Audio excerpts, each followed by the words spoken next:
नमस्कार साथियों, पथिक अकेडमी यूट्यूब चैनल पर आप सभी का हार्दिक स्वागत है। आज की क्लास की शुरुआत हम धारा 218 से करेंगे। धारा 218 में व्यावसायिक बहिस्राव के जल निकास से संबंधित विशेष उपबंध के बारे में बताया गया है। व्यावसायिक बहिस्राव के बारे में हम पहले भी चर्चा कर चुके हैं। एक बार यदि हम पुनः देखें तो जो भी उद्योग धंधे, इंडस्ट्री इत्यादि होती हैं, उनका जो वेस्ट होता है वह व्यावसायिक बहिस्राव कहलाएगा। यह अलग अलग अवस्था और फॉर्म्स में हो सकता है ठोस या सॉलिड अवस्था में हो, लिक्विड अवस्था या गैस अवस्था में हो सकता है। लेकिन इस धारा के अंदर जो बात की जा रही है वह सामान्यतः लिक्विड वेस्ट को ध्यान में रखते हुए की जा रही है। इस धारा में पहले दो स्थितियों के बारे में बताया गया है और नीचे उनके उपाय के बारे में चर्चा की गई है। पहला पॉइंट है, कोई व्यावसायिक परिसर जल निकास के समुचित साधनों और व्यावसायिक बहिस्राव के पर्याप्त उपाय के बिना है। और दूसरा पॉइंट है, बहिस्राव विनिर्दिष्ट शुद्धता का नहीं है और नालियों को नगर पालिका के जल निकास प्रणाली से नहीं मिलाया गया है, तो मुख्य नगर पालिका अधिकारी लिखित नोटिस द्वारा स्वामी या अधिभोगी से निम्न अपेक्षा कर सकेगा। अब पहले पॉइंट का अर्थ आप समझिए कि कोई भी उद्योग धंधा या इंडस्ट्री लगी हुई है, यदि उसमें जल निकास की उचित व्यवस्था नहीं की गई है, व्यावसायिक बहिस्राव है, उसके लिए पर्याप्त उपाय नहीं किए गए हैं, तो मुख्य नगर पालिका अधिकारी नोटिस दे सकता है। दूसरे पॉइंट का अर्थ हो जाएगा, बहिस्राव विनिर्दिष्ट शुद्धता का नहीं है। इससे तात्पर्य ये हो जाएगा कि जो भी उद्योग धंधे हैं और इंडस्ट्री हैं, उनसे जो भी वेस्ट निकलता है वह कई बार बहुत ही हानिकारक प्रकृति का होता है या उसमें खतरनाक तत्व शामिल होते हैं। तो ऐसी गंदगी या वेस्ट का हम सीधे नाली में निस्सारण कर देंगे, सीधे नाली में उनका निकास हो जाएगा, तो वह गंदगी आगे जाकर और भी नुकसान पहुंचा सकती है। जैसे आप सभी को ज्ञात भी होगा कि नगर पालिका की नाली का जो जल होता है या गंदगी होती है, उनको ट्रीटमेंट प्लान के जरिए शुद्ध किया जाता है और अन्य कामों में लिया जाता है। यदि किसी इंडस्ट्री या उद्योग धंधे से किसी प्रकार के खतरनाक या हानिकारक तत्व उस नाली में चले गए और उनका ट्रीटमेंट प्लान के थ्रू शुद्धिकरण नहीं हो पाया, तो कई प्रकार की परेशानियों का सामना करना पड़ सकता है। तो इसके आधार पर नगर पालिका ऐसी व्यवस्था करती है कि जो भी व्यावसायिक बहिस्राव है वह शुद्ध होना चाहिए, अर्थात उसमें किसी प्रकार के हानिकारक तत्वों को शामिल नहीं होना चाहिए। तो इसके लिए भी कई प्रकार की व्यवस्था की गई है, जिन्हें हम नीचे उपायों में देखेंगे। तो नीचे हम जो उपाय देखेंगे उनमें बताया गया है कि ऐसी स्थितियां अगर होती हैं तो मुख्य नगर पालिका अधिकारी लिखित नोटिस देकर स्वामी या अधिभोगी से निम्न अपेक्षा कर सकता है। जिसमें पहला पॉइंट है, बहिस्राव का निस्तारण नोटिस में विनिर्दिष्ट रीति से किया जाए, अन्यथा रोक दिया जाए। अर्थात जो नोटिस मुख्य नगर पालिका अधिकारी के द्वारा दिया जाएगा उसमें उस बहिस्राव का किस प्रकार से निकास करना है, निस्तारण करना है, उसके बारे में बताया जाएगा। तो उसी प्रकार से निस्तारण किया जाए, अन्यथा निस्तारण को रोक दिया जाए। दूसरा पॉइंट है, बहिस्राव का नगर पालिका नाली में निस्तारण से पूर्व शोधन करे।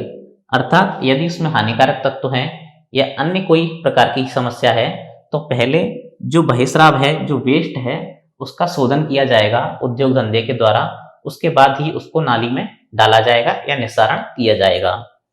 तीसरा पॉइंट है, नोटिस में दिए अनुसार नाली निर्माण, ढलान, निकास की व्यवस्था की जाए। तो नगर पालिका का मुख्य नगर पालिका अधिकारी जो स्वामी और अधिभोगी को नोटिस देगा, उसमें वह बता सकता है कि किस प्रकार की नाली का निर्माण होना चाहिए, कितना ढलान रहना चाहिए और निकास की जो व्यवस्था होगी उसके बारे में बता सकता है। और चौथा पॉइंट है, किसी शोधन संयंत्र, नाली उपकरण में परिवर्तन, मरम्मत या नवीकरण करे। अर्थात उद्योग धंधे के अंदर जो भी नाली बनाई गई है, शोधन के संयंत्र लगाए गए हैं, तो उनका समय समय पर मरम्मत होती रहे और जरूरत हो तो उनका नवीकरण भी किया जाए। ये धारा 218 के अंदर बताया गया है। अगली धारा है धारा 219, जिसके अंदर जल प्रणालियों या नगरपालिका की नालियों पर बिना अनुज्ञा के भवन, रेलवे और प्राइवेट मार्गों का परिनिर्माण या सन्निर्माण नहीं किया जाना के बारे में बताया गया है। तो इस धारा में पहला पॉइंट है कि नगरपालिका की नाली पर मुख्य नगरपालिका अधिकारी की अनुज्ञा के बिना कोई भवन, दीवार, बाड़ या ढांचा और प्राइवेट मार्ग और रेलवे का सन्निर्माण नहीं किया जाएगा।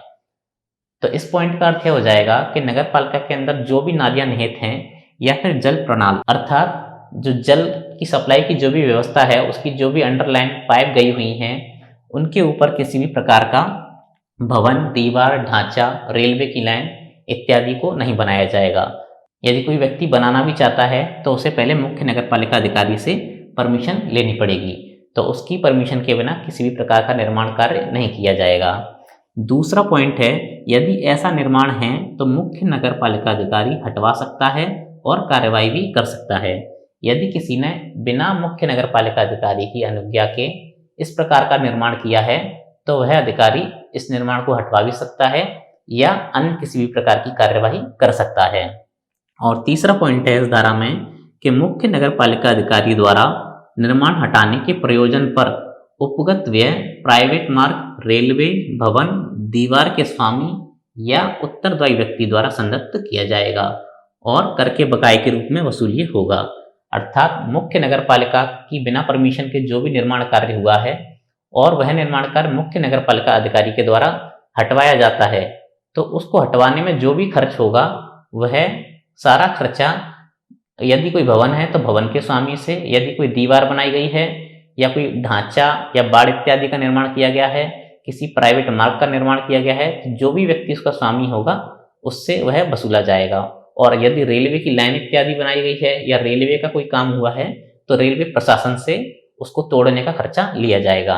यदि कोई व्यक्ति खर्चा नहीं देता है तो कर के बकाया के रूप में वह वसूली होगा। तो यह धारा 219 के अंदर दिया गया है। अगली धारा है धारा 220, जिसमें कतिपय मामलों में रेल प्रशासन को सूचित करने के बारे में बताया गया है। इस धारा में बताया गया है, यदि मुख्य नगरपालिका अधिकारी रेलवे लाइन के आर पार पाइप या नाली रखना चाहता है, ले जाना चाहता है या जल आपूर्ति से संबंधित कोई अन्य कार्य करना चाहता है या जल निकास करना चाहता है, तो रेलवे प्रशासन को सूचित करेगा और नगरपालिका के खर्चे पर कार्य का निष्पादन होगा। तो यह आसान धारा है, आपको समझ में आ गई होगी। इस धारा में यही बताया गया है कि मुख्य नगरपालिका अधिकारी है वो रेलवे लाइन से यदि कोई नाली ले जाना चाहता है, किसी प्रकार के जल निकास की व्यवस्था करवाना चाहता है या अन्य किसी प्रकार की पाइप इत्यादि ले जाना चाहता है, तो वह इसके लिए सबसे पहले रेलवे प्रशासन को सूचित करेगा। और जो भी नाली, पाइपलाइन इत्यादि रेलवे लाइन के आर पार या उसके ऊपर से या अंडरग्राउंड कहीं से भी निकाली जाएगी, उस समस्त कार्य का खर्चा नगरपालिका के द्वारा किया जाएगा। तो यह धारा 220 के अंदर दिया गया था। अगली धारा है धारा 221, जिसमें बताया गया है, परिसर के स्वामी को अन्य व्यक्तियों की भूमि में होकर पाइप लगाने और नाली रखने की शक्ति। इस प्रकार की धारा हम पहले भी पढ़ चुके हैं। धारा 205, 206 और 207 जो हमने पहले भी पढ़ी थी, वही धारा एक बार वापस रिपीट हुई है इसमें। इस धारा के अंदर बताया गया है, मुख्य नगरपालिका अधिकारी को यह प्रतीत हो कि किसी परिसर के जल निकास का एकमात्र या सर्वाधिक सुविधापूर्ण माध्यम अन्य व्यक्ति की स्थावर संपत्ति से नाली ले जाना है, तो वह लिखित आदेश द्वारा प्राधिकृत कर सकेगा। तो इसमें पहले पॉइंट का अर्थ यही हो जाएगा कि यदि किसी व्यक्ति का भवन है या परिसर है या बिल्डिंग है, उसके जल निकास की व्यवस्था के लिए सर्वोत्तम उपाय किसी अन्य व्यक्ति की स्थावर संपत्ति में से नाली ले जाना ही हो सकता है। तो ऐसी स्थिति में मुख्य नगरपालिका अधिकारी उस व्यक्ति को प्राधिकृत करेगा कि उसकी स्थावर संपत्ति में से नाली ले जाई जाए। तो इस प्रकार की धारा 205 में भी हमने पहले पढ़ लिया था।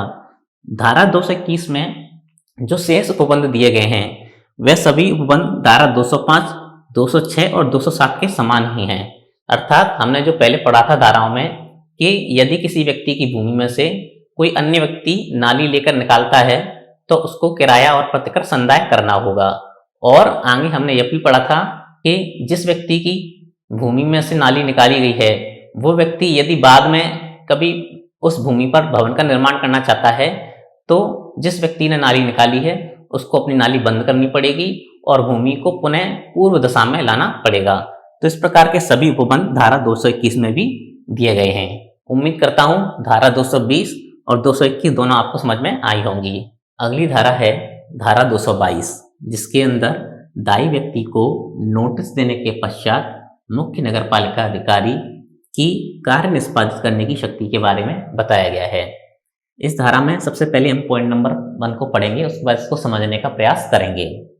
पॉइंट नंबर 1 में दिया गया है, अधिनियम के अधीन कोई व्यक्ति नगर पालिक क्षेत्र के भीतर जल निकास और मल वहन से संबंधित कार्य के लिए अपेक्षित और दायी है, तब मुख्य नगरपालिका अधिकारी अधिनियम के अनुसार ऐसे व्यक्ति को समय के भीतर कार्य निष्पादित करने का अवसर देने के पश्चात ऐसा कार्य निष्पादित करवाएगा। और दूसरा पॉइंट है, मुख्य नगरपालिका अधिकारी द्वारा ऐसे कार्य पर उपगत व्यय दायी व्यक्ति द्वारा संदेह होगा। इस धारा के अर्थ को आप इस प्रकार समझिए कि उदाहरण के तौर पर यह मानिए कि कोई व्यक्ति है जो किसी नगरपालिका क्षेत्र में निवास कर रहा है। नगरपालिका क्षेत्र में उसका भवन हो सकता है या बिल्डिंग हो सकती है जिसमें भी वह निवास कर रहा हो या अन्य कार्य उसमें कर रहा हो। तो उस भवन या बिल्डिंग की जो जल निकासी और सीवरेज की व्यवस्था है वह प्रॉपर तरीके से नहीं है, वह किसी न किसी प्रकार से समस्या का कारण बनी हुई है। और जब मुख्य नगरपालिका अधिकारी की जांच में ये आता है कि इस भवन की जो जल निकासी व्यवस्था है या सीवरेज की व्यवस्था है वो प्रॉपर प्रकार से नहीं है, उससे जन सामान्य को परेशानी हो रही है या अन्य किसी प्रकार से भी नगरपालिका क्षेत्र में परेशानी हो रही है, तब मुख्य नगरपालिका अधिकारी उस व्यक्ति को नोटिस देगा और उससे अपेक्षा करेगा कि वह व्यक्ति उस भवन या बिल्डिंग की जल निकासी की व्यवस्था या सीवरेज की व्यवस्था है उसको दुरुस्त करवाए, अर्थात उसको सही करवाए। यदि ऐसा व्यक्ति समय के रहते रहते उसको करवा लेता है तो यह सबसे अच्छा होगा। जैसे यहाँ पे कहा भी गया है कि समय के भीतर भीतर उसको कार्य निष्पादित करने का अवसर दिया जाएगा। तो यदि उस भवन का मालिक या स्वामी उस कार्य को करवा लेता है तो अच्छा है। यदि वह कार्य नहीं करवाता है और जो मुख्य नगरपालिका अधिकारी द्वारा समय दिया गया है उस समय के भीतर कार्य निष्पादित नहीं किया जाता है, तब मुख्य नगरपालिका अधिकारी स्वयं इस कार्य को करवाएगा और उस भवन की जल निकासी और सीवरेज की व्यवस्था को मुख्य नगरपालिका अधिकारी अपने सहायकों की सहायता से सही करवाएगा। तो ऐसा पॉइंट नंबर 1 में दिया गया है कि निष्पादित करने का अवसर देने के पश्चात भी यदि व्यक्ति नहीं करेगा तो ऐसा कार्य निष्पादित करवाएगा मुख्य नगरपालिका अधिकारी। दूसरे पॉइंट में हमने देखा कि जब ऐसा कोई कार्य मुख्य नगरपालिका अधिकारी करवाता है तो उस कार्य पर जो भी खर्चा होगा वह उस दायी व्यक्ति से वसूला जाएगा, अर्थात जिस व्यक्ति की बिल्डिंग है या भवन है या जिस व्यक्ति के भवन के लिए वह जल निकासी और सीवरेज का काम किया गया है, तो मुख्य नगरपालिका अधिकारी द्वारा कार्य तो किया जाएगा लेकिन उसका सारा खर्चा उस दायी व्यक्ति के द्वारा उठाया जाएगा। तो यह धारा 222 के अंदर दिया गया है। उम्मीद करता हूं यह धारा आपको समझ में आई होगी। अगली धारा है धारा 223, जिसके अंदर बताया गया है कार्य का अनुज्ञप्तिधारी प्लम्बर द्वारा किया जाना। तो इसमें पहला पॉइंट है, नगरपालिका अनुज्ञप्तिधारी अर्थात लाइसेंस्ड प्लम्बर के रूप में अधिनियम द्वारा अवधारित तकनीकी अर्हताएं अर्थात योग्यताएं या अनुभव रखने वाले व्यक्ति को अनुज्ञप्ति लाइसेंस प्रदान करेगी। तो इस पॉइंट का अर्थ ये हो जाएगा कि नगरपालिका के जो भी कार्य हैं या नगरपालिका जो भी कार्य करवाती है वह सभी अनुज्ञप्तिधारी प्लम्बर के द्वारा किए जाएंगे। अनुज्ञप्तिधारी का अर्थ हो जाएगा लाइसेंस्ड, और यह लाइसेंस भी नगरपालिका इश्यू करेगी और नगरपालिका उन्हें तकनीकी अर्हताओं और अनुभव रखने वाले प्लम्बर को ही इश्यू करेगी। अब दूसरा पॉइंट देखिए, अनुज्ञप्तिधारी प्लम्बर के अलावा कोई अन्य अध्याय में वर्णित कार्य निष्पादित नहीं करेगा। यानी कि हम जो इस अध्याय में जितने भी हम कार्य पढ़ के आए हैं, नाली इत्यादि का निर्माण, सीवरेज इत्यादि का निर्माण, वह सभी लाइसेंस्ड प्लम्बर के द्वारा ही किए जाएंगे। लेकिन एक पॉइंट यहाँ दिया गया है, परंतु मुख्य नगरपालिका अधिकारी की राय में यदि कार्य मामूली प्रकृति का है तो अन्य व्यक्ति द्वारा कार्य निष्पादन के लिए लिखित अनुज्ञा मंजूर कर सकेगा। अर्थात यदि मुख्य नगरपालिका अधिकारी की राय में कोई कार्य मामूली प्रकृति का है तो किसी अन्य प्लम्बर या अन्य व्यक्ति के द्वारा भी वह कार्य किया जा सकता है, लेकिन उसके लिए भी सबसे पहले मुख्य नगरपालिका अधिकारी से लिखित अनुज्ञा लेनी पड़ेगी। तीसरा पॉइंट है, नगरपालिका द्वारा निम्न उपबंध किए जा सकते हैं। तो इनमें पहला है अनुज्ञप्तिधारी प्लम्बर के नियोजन के निबंधन व शर्तें, अर्थात उस अनुज्ञप्तिधारी प्लम्बर को किन किन शर्तों पर नियोजित किया जाएगा उन सभी के बारे में नगरपालिका उपबंध कर सकती है। उसके कर्तव्य और उत्तरदायित्वों के बारे में भी नगरपालिका उपबंध बना सकती है। कार्यों के लिए संगत किए जाने वाले प्रभार, अर्थात वह जो कार्य करेगा उसके लिए कितने चार्ज दिए जाएंगे वह भी नगरपालिका के द्वारा निर्धारित किए जाएंगे। आगे है उनके कार्य के संबंध में स्वामियों द्वारा की गई शिकायत की सुनवाई व निस्तारण, तथा लास्ट पॉइंट है प्लम्बर द्वारा विधि उल्लंघन पर उनके लाइसेंस आदि को भी रद्द नगरपालिका के द्वारा किया जा सकता है और इस संबंध में उपबंध बनाए जा सकते हैं। अगली धारा है धारा 224, जिसमें कतिपय कार्यों का प्रतिषेध है, अर्थात नगरपालिका के कुछ कार्यों की मनाही है। जिसमें पहला पॉइंट है मुख्य नगरपालिका अधिकारी की प्राधिकारिता के अधीन किसी कार्य के प्रयोजन भूमि में गाड़े गए स्तंभ खंबे को खींचने व उठाने वाले व्यक्ति को कोई बाधा नहीं पहुंचाएगा। अर्थात यदि मुख्य नगरपालिका अधिकारी ने किसी व्यक्ति को प्राधिकृत किया है कि वह व्यक्ति किसी कार्य की रूपरेखा को निर्मित करने के लिए उसने खंबे इत्यादि गाड़े हैं, वह उनको अगर वापस खींच रहा है या कोई अन्य उससे संबंधित कार्य कर रहा है तो उस व्यक्ति को कोई भी अन्य व्यक्ति या नागरिक किसी भी प्रकार की बाधा नहीं पहुंचाएगा। दूसरा पॉइंट दिया गया है नगरपालिका से संबंधित किसी ताले, वाल, मीटर आदि को ना कोई तोड़ेगा, ना खोलेगा, ना बंद करेगा। तो इस लाइन का अर्थ भी यही हो जाएगा कि नगरपालिका में निहित या नगरपालिका से संबंधित कोई भी ताला है या किसी पाइप में वाल्व इत्यादि लगा हुआ है, किसी जल की सप्लाई हो रही है वहां कोई वाल्व इत्यादि लगा हुआ है, किसी प्रकार का कोई मीटर हो सकता है, तो उसे कोई भी नागरिक या कोई भी अन्य व्यक्ति किसी भी प्रकार से ना तो उससे छेड़छाड़ करेगा, ना तोड़ेगा, ना बंद करेगा इत्यादि के किसी भी प्रकार का संकर्म उसके द्वारा नहीं किया जाएगा। तीसरा पॉइंट है नगरपालिका के जल संकर्म या जल मार्ग को ना कोई मोड़ेगा, ना बाधित करेगा। और इसी प्रकार अगर पानी की सप्लाई हो रही है, उसकी जो पाइपलाइन जा रही है, ना तो कोई उसे बाधित करेगा, ना उसे कोई तोड़ेगा, ना ही उसके मार्ग को परिवर्तित करेगा। चौथा पॉइंट है नगरपालिका के सीवरेज को ना कोई मोड़ेगा और ना ही कोई क्षतिग्रस्त करेगा। और पांचवा पॉइंट है नगरपालिका नाली में प्लास्टिक थैली, डेयरी, सुअर पालन, फार्म आदि के अपशिष्ट को नहीं फेंकेगा। तो नगरपालिका की नालियां हैं उनमें किसी भी प्रकार की प्लास्टिक थैली फेंकने की भी मनाही है। और डेयरी के जो अपशिष्ट पदार्थ हैं, सुअर पालन और फार्म के जो अपशिष्ट पदार्थ हैं उनको भी नाली में फेंकने की मनाही है और प्रतिषेध है। अगला पॉइंट है अध्याय के अधीन कर्तव्यों का पालन करने वाले कर्मचारियों को बाधित नहीं करेगा। और जो अधिकारी और कर्मचारी इस अध्याय के अधीन अपने कर्तव्यों का पालन कर रहे हैं, कोई भी नागरिक और व्यक्ति उन्हें परेशान नहीं करेगा, ना ही जानबूझकर बाधा पहुंचाएगा। यदि ऐसे अधिकारी और कर्मचारी किसी व्यक्ति की किसी संपत्ति या भूमि भवन का निरीक्षण करना चाहते हैं जो कि अधिनियम के अधीन है और उसकी जांच करना चाहते हैं, तो अन्य व्यक्ति ऐसे कार्य के लिए सहयोग करेंगे, ना कि उनकी उपेक्षा करेंगे। अगला पॉइंट है जल संकर्म पर स्नान नहीं करेगा, कपड़े नहीं धोएगा, पशु को नहीं धोएगा और जल को दूषित नहीं करेगा। तो नगरपालिका के जितने भी जल संकर्म हैं जो नगरपालिका में निहित हैं, कोई भी व्यक्ति वहां स्नान नहीं करेगा, ना ही कपड़े धोएगा, ना ही किसी अन्य प्रकार से उस जल को दूषित करेगा, ना ही पशुओं को धोएगा, पशुओं को ले जाने की वहां मनाही होगी। तो इस प्रकार के सभी कार्यों की मनाही है। तो धारा 224 के अंदर हमने देखा कि किन किन कार्यों के लिए प्रतिषेध किया गया है। अगली धारा है धारा 225, जिसके अंदर मलवाही संकर्मों के प्रवर्तन और रखरखाव का सौंपा जाना और मलवहन प्रभारों का बिल बनाना और उनका संग्रहण के बारे में बताया गया है।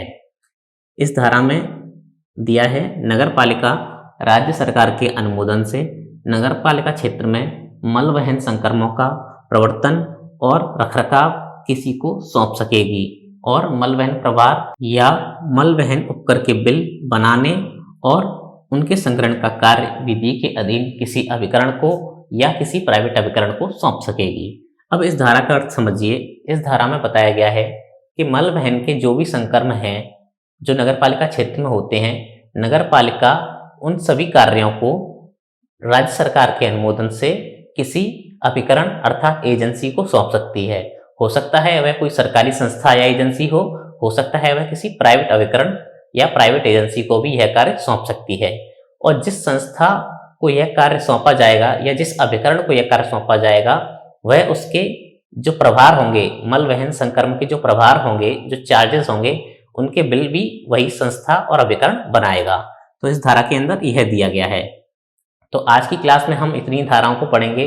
उम्मीद करता हूँ क्लास आपको जरूर पसंद आई होगी। क्लास पसंद आई है तो वीडियो को लाइक जरूर करें और चैनल को सब्सक्राइब करें। वीडियो को देखने के लिए आपका बहुत बहुत धन्यवाद।